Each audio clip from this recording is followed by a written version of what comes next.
Karena triceps lebih gede daripada biceps, untuk dapetin lengan yang lebih gede, kita harus latih lebih banyak tricepsnya. Itu adalah pernyataan yang menurut gue sedikit kurang tepat. Kalau misalnya kalian cuma latihan biceps, iya kalian harus latihan triceps. Tapi coba deh kalian bayangin, semakin besar ototnya, maka recovery yang diperlukan itu semakin panjang karena damage yang dihasilkan semakin besar. Triceps itu mungkin aja adalah otot yang lebih besar daripada biceps di lengan kalian. Tapi bukan berarti harus dilatih lebih sering. Menurut gue langkah bagusnya kalau kalian latih triceps dan biceps secara seimbang. Satu-satunya case di mana triceps kalian harus dilatih lebih sering itu ketika triceps kalian memang underdeveloped atau memang udah dilatih tapi nggak responsif. Kalau kasus ini gue saranin kalian tambahin frekuensi atau keseringan latihannya, tambahin volume atau setnya, dan juga naikin intensitas berupa kedekatan sampai failure-nya.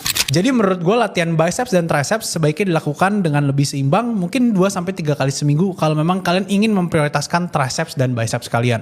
Jangan lupa join Akademi Fitness untuk akses belajar fitness paling mudah. Ada satu studi yang menarik terkait kreatin. Gue mau kalian perhatiin. Studi dari Ray et al. Pada tahun 2003 menyatakan bahwa kreatin itu bisa meningkatkan brain function. Ini dibuktikan dengan adanya peningkatan memori dan juga hasil pada tes intelligence seseorang. Efeknya akan sangat berasa ketika kalian dihadapkan dengan tugas yang membutuhkan kecepatan berpikir yang lebih cepat. Studi dari Tarnopolsky pada tahun 2000 menyatakan bahwa kreatin berpotensi mengurangi neurodegenerative disease, contohnya Parkinson's dan juga Alzheimer. Kenapa ini bisa terjadi? Bukannya kreatin itu cuma bagus buat otot? Jawabannya adalah tidak. Kreatin sendiri itu berfungsi sebagai pemasok energi atau ATP kalian. Dari fungsi ini, saraf itu bisa menggunakan energi yang cukup untuk berfungsi dengan lebih optimal.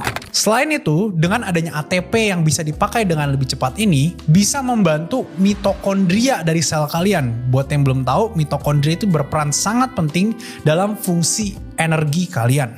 Jadi ini kenapa gue dari awal sangat pro sekali dengan penggunaan kreatin itu. Karena selain untuk otot, kreatin juga bisa mensupport fungsi tubuh kalian.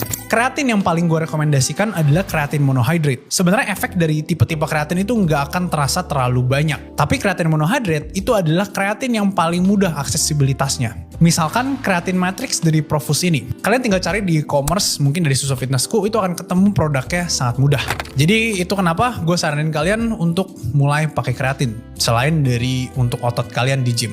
Jangan salah dalam pemilihan gerakan gym untuk orang obesitas. Kalau kalian pengen belajar hal kayak gini bisa langsung gabung ke Akademi Fitness. Akses belajar fitness paling mudah. Orang yang berat badannya berlebih, orang yang obesitas itu disurvei memiliki tekanan pada sendi yang lebih tinggi. Logis, karena mereka harus berjalan menopang berat badan mereka yang lebih berat. Sehingga ketika awal kalian latihan, gue sangat menyarankan untuk kalian pilih gerakan open chain ketimbang close chain. Maksudnya apa?